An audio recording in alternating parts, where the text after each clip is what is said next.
Maga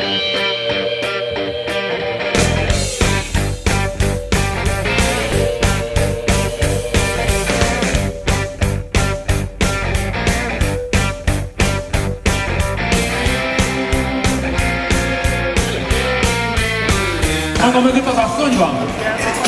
A barátnője. 75 évesen elhozta a csaját egyet tekerni.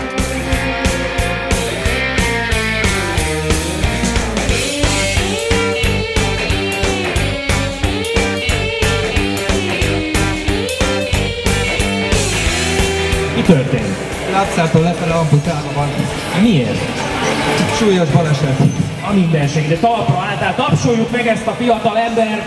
Talpra állt és művégtaggal teker.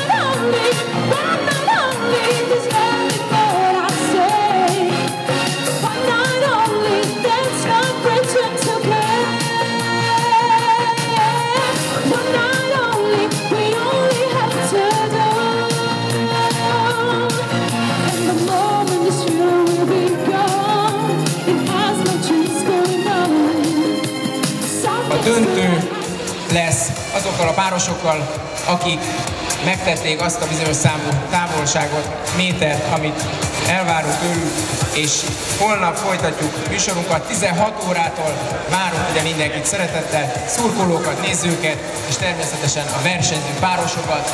Köszönöm a figyelmet mára!